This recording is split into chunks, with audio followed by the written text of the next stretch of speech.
Bertrand, parmi les 5 sens, lequel est le plus important dans la conduite automobile? C'est pas l'odorat, certainement pas.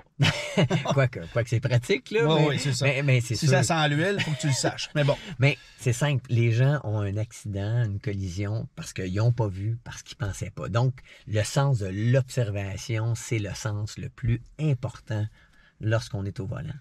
Et toi qui es instructeur de conduite, tu es à même de constater que les gens d'abord ne regardent pas suffisamment loin et suffisamment large. C'est incroyable. Il y a la vision, il y a aussi l'attention.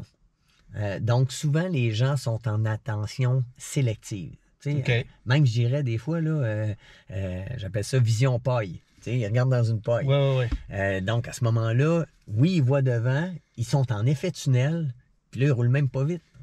Donc, on ne voit pas ce qui pourrait s'en venir. Donc, l'anticipation au volant, c'est vraiment la clé du succès. Et souvent, les gens ne savent pas quoi et comment regarder. Donc, regarder loin, pourquoi? Parce que ça va diminuer l'effet de vitesse. Vous savez, puis ça, c'est très relatif. Vous avez déjà été en avion? 700 km/h, tu regardes en bas, tu te dis, coudonc, on avance-tu? Oui. Pourquoi? Parce que ton cerveau a le temps d'assimiler l'information. OK. Et voir large. Si vous êtes en ville à 40 km/h, puis vous commencez à dire, je roule pas vite, je roule 10 km/h en dessous de la limite permise, ça veut rien dire, la limite de vitesse. Si tu fais juste regarder en avant, comme un chien de course. Oui, c'est pour ça, un balayage large va faire en sorte que tu vas voir le danger arriver. Donc, si tu as l'impression que ça va vite, c'est parce que ton cerveau n'a pas le temps d'assimiler l'information. À ce moment-là, ralentir pour avoir le temps de voir. Et si on faisait ça, si on mettait notre attention sur les gens, plutôt que des fois juste sur un chiffre, sur un panneau. Ouais. Tu sais, qu'est-ce qui est plus important que de voir un orignal sur un panneau? C'est de voir un orignal dans le chemin. C'est clair. C'est clair. Donc, c'est un peu ça. Mais souvent, les gens, on le voit, minimisent la vision en mettant toutes sortes d'objets. Les gens conduisent, regardent trop près en avant d'eux pour voir le dernier nid de poule qui va débarquer. Et c'est correct aussi qu'on le voit, ça va. Mais c'est important de regarder plus loin, de ne pas regarder juste le véhicule qui nous précède, mais de voir ce qui se passe le plus loin possible. Et pour ça, il ne faut pas suivre de trop près, parce que si on suit de trop près, on s'empêche de voir. Souvent, on peut se décaler légèrement avec de la distance. Donc, on va même voir les gens freiner en avant du véhicule qu'on suit. Et puis, on va anticiper le freinage. Donc, on va éviter ainsi beaucoup de collisions. Puis on en voit, là. Puis, c'est pas une question de vitesse, parce que la plupart des collisions, on les voit où? Dans le trafic, lorsqu'il y a des embouteillages.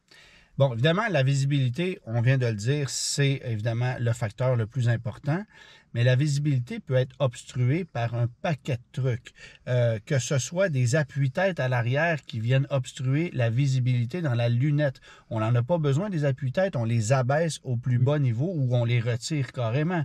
Il y a toutes sortes d'objets, de trucs qui font en sorte que la visibilité est atténuée dans une voiture. Et malheureusement, j'ai pas le choix de te dire qu'il y a même des véhicules qui, au niveau visibilité, sont très mal conçus. Les piliers A ici, dans certains modèles, sont gigantesques, soi-disant pour une raison de rigidité structurelle, mais en même temps, j'aime mieux avoir un véhicule un peu moins rigide dans lequel je vais voir adéquatement. En tout cas, ça, c'est moi, plutôt que d'avoir un véhicule qui est bien rigide, mais avec lequel je risque d'avoir un accident parce que j'ai pas vu ce qui se passait. Exact. Et ça, vous savez, même des fois, on voit les petits sambons, là, les petits sapins qu'on attache après le rétroviseur. Là. Oui. Bien ça, là, ça peut coûter 171 $, ça, ce petit sambon-là. Ah, ça coûte 2 $ pourtant quand on l'achète. Donc, c'est 173 avec le 2 piastres. Là. C'est ça. OK, parce que justement... accrocher un objet au rétroviseur, c'est illégal. Et on peut recevoir une contravention pour ça. Puis, c'est tout à fait logique. Là, il y en a qui vont dire, il ne faut pas pousser. Oui, juste le petit sambon, là, lorsqu'il est devant le rétroviseur, là, il camoufle carrément, je dirais facilement, quasiment un 20% de ton champ de vision. Et à ce moment-là, on se limite. Et là, en plus, il bouge, lui, là, dans l'auto. Donc, c'est assez pour manquer d'observation. Et s'il arrive un piéton, un cycliste, un imprévu, on ne le verra pas. Ben moi, je me rends compte souvent en tant que conducteur, si par exemple la personne qui est assise à côté de moi a abaissé son pare-soleil, Oui. que mon siège n'est pas ajusté au même niveau, je perds une grosse partie du champ de vision. Oui, les piliers sont importants, et là tu parlais d'un sapin sans bon, de n'importe quel truc qu'on peut accrocher au miroir, mais de plus en plus, ce qu'on voit, des dashcams, Ouais. des téléphones cellulaires, des téléphones mobiles qui sont juchés sur les planches de bord ou à même le pare-brise. On voit ça chez les chauffeurs de taxi souvent, Ouais. qui vont avoir leur téléphone pour avoir accès, par exemple, à Waze. C'est dangereux. Ben, c'est certain que ça enlève un bon pourcentage de la visibilité sur le pare-brise. Et ça, bon, il faut se le dire. Puis, tu sais, il y en a qui minimisent tellement ça là, que ça sera pas très long qu'on va avoir les premières neiges. Là. Ouais, ouais. Puis là, il y en a, là, il y a juste un petit rond dans le pare-brise, et puis ils s'en vont. Et puis... T'amènes un bon point, là, parce que déneiger, c'est déneiger sa voiture avant de partir. Pas juste pour qu'on voit bien, mais pour pas qu'on vienne obstruer d'autres véhicules qui vont recevoir notre neige. Ça, c'est une logique de base. Mais évidemment, bien dégivrer, c'est vite, bien déneiger, c'est vite, c'est une chose. Mais tandis qu'on parle de vite, il faut aussi parler de vitre teintée. Ça, là, personnellement, moi, OK pour le look, c'est intéressant. Oui. OK pour repousser la chaleur dans certains cas, mais vous savez qu'il y a des vitres teintées qui laissent passer 70% de luminosité, qui vont quand même changer un peu le look de votre véhicule, mais qui ne viendront pas altérer votre visibilité. Parce que la loi au Québec, que je trouve personnellement super ridicule, dit que tu ne peux pas teinter ton pare-brise, ça c'est correct, que tu peux teinter tes glaces latérales en laissant passer jusqu'à 70% de luminosité. Et tout ce qui se trouve à l'arrière de toi, tu peux peinturer ça en noir, il n'y a pas de problème. C'est certain que... Ça n'a aucun bon sens. Tu sais, bon, on a tous été piétons. Oui, ça m'est arrivé. Et à mes heures. Je te le promets, là, je ne fais pas juste me déplacer en voiture, il m'arrive de marcher. Quand est-ce que tu décides de traverser quand un véhicule s'en vient? Une fois qu'il est passé.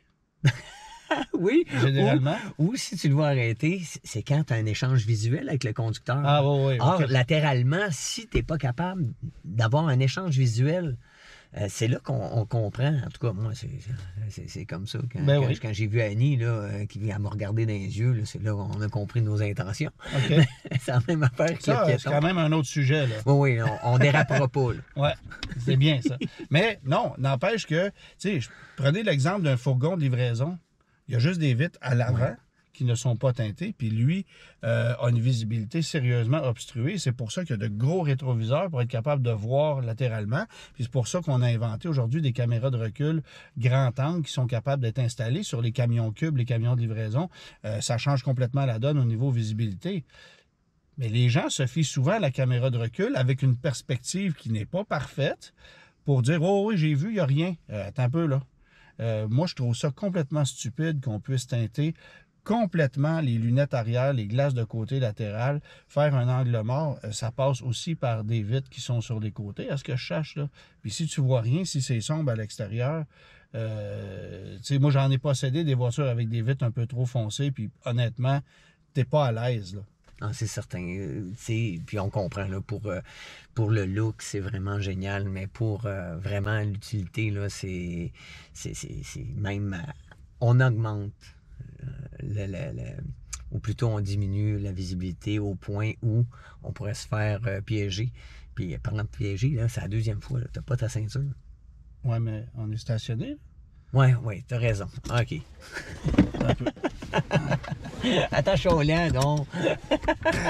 Si tu avais un truc, Bertrand, en terminant, pour mieux éduquer les gens afin qu'ils aient une meilleure visibilité de façon générale en voiture, c'est quoi? Ben, d'être patient, de dégivrer les vitres. Ouais. OK, ça, c'est la première chose. Deuxième, éviter d'avoir tout objet sur le tableau de bord qui va diminuer. Obstruer la vue. Soyez motivés à regarder, tout simplement. Soyez motivés à rechercher les êtres humains sur la chaussée. Et à ce moment-là, ben, vous allez... Accessoirement, les chats, là. Oui, les chats, les chiens et les humains, bien entendu. C'est drôle, hein, parce que je regardais, on est tellement habitué de ne pas regarder et de penser que le véhicule va s'arrêter. L'autre jour, je m'en venais, je vois un chat, il se retourne, il me regarde. Là, j'étais loin, là. Là, il juge qu'il a le temps de passer. Il passe. Un chat d'expérience. Oui, un chat d'expérience. J'arrive à l'intersection, avant l'intersection, un piéton qui veut traverser. Ouais. Il regarde même pas, là. Il regarde même pas le danger. Lui, il juge que l'automobiliste va s'arrêter. Ben, Donc, écoute, je me permets de te raconter une histoire qui m'est arrivée il y a quelques années. Plein cœur de Montréal, je roule sur Saint-Denis. Ça, c'était à l'époque où Saint-Denis était circulable, là. Tu sais, on avait 2 voies à cette époque-là. C'était un peu plus pratique qu'aujourd'hui, mais enfin bref. Et je m'immobilise à un feu rouge au coin de Rachel. Sur la rue Rachel, il y a une piste cyclable qui traverse, évidemment, la rue Saint-Denis. Les feux sont au rouge, on est immobilisé, il y a une voiture à côté de moi. À partir du moment où le feu est tombé au vert, moi, j'ai tendance, évidemment, à aller regarder avant de décoller ou avant de repartir sur la lumière verte. Ce qu'a pas fait le véhicule qui était à côté de moi. Lui, il est parti, je dirais pas à tombeau ouvert. Là. Il n'a pas accéléré trop promptement, mais instantanément, il est tombé au vert, il est parti et il n'a clairement pas regardé. Même chose pour le cycliste qui avait des écouteurs sur les oreilles, qui écoutait sa musique, qui a traversé Saint-Denis sans même regarder ce qui se passait. Et ce qui est arrivé, c'est qu'il a frappé de plein fouet la voiture qui venait de décoller. Le vélo est resté là, évidemment. La voiture a été sérieusement endommagée et le cycliste a traversé complètement de l'autre côté pour tomber devant moi alors que moi, je n'étais pas encore parti. Alors, tu sais, il y en a 2 là-dedans qui ont été fautifs. Évidemment que le cycliste avec des écouteurs, peut-être pas meilleure idée, là. Surtout, tu sais, bon, ça c'est un autre débat. Mais l'automobiliste qui était à côté de moi était bien fâché parce que sa voiture était abîmée, puis bon, contexte. Mais il a décollé instantanément sans regarder. C'est pas parce que la lumière est verte que tu peux y aller d'emblée, là. Et ça, c'est le gros danger. Puis ça vient de l'aviation. Ils disent dans l'aviation, plus tu essayes de contrôler les dangers par de la réglementation, moins les gens sont conscients des dangers. Ce que je veux dire par là, c'est simple. La lumière est verte, on suit ses verts, c'est beau, on peut y aller. Non, il y en a qui passent à rouge. Ton exemple est parfait pour ça. Oh, oui, c'est ça. Un petit truc en terminant, il y a des gens qui vont dire « Ouais, mais l'hiver, moi, mes vitres sont tout le temps embuées. Comment ça se fait que mes vitres sont tout le temps embuées? Je mets le chauffage. » Dans les véhicules modernes aujourd'hui, il y a ce qu'on appelle un filtre à cabine. Ce filtre à cabine-là amasse la poussière, toutes les cochonneries que vous allez retrouver dans l'air ambiant pour garder un environnement intérieur plus sain. Il faut le remplacer généralement une fois l'an si c'est une voiture qui roule à l'année. Les gens ne le savent pas, ce qui fait qu'au bout de 4-5 ans, vous n'avez pas changé votre filtre à cabine. Généralement, c'est accessible via le coffre à gants côté passager. Si vous n'avez pas changé votre filtre à cabine au bout de 4-5 ans, ce que ça fait, c'est que lorsque vous partez le dégivreur, les vitres vont s'embuer automatiquement parce qu'il y a de l'humidité, il y a de la gadoue, il y a de la cochonnerie dans le filtre. Puis ça, ben, ça fait en sorte que votre pare-brise est embué. Lavez vos vitres de temps en temps, ça aussi, c'est pas un luxe. Oui, puis mettre du lave-glace. Ah, ça aide. Ça aide, effectivement. Antoine, merci.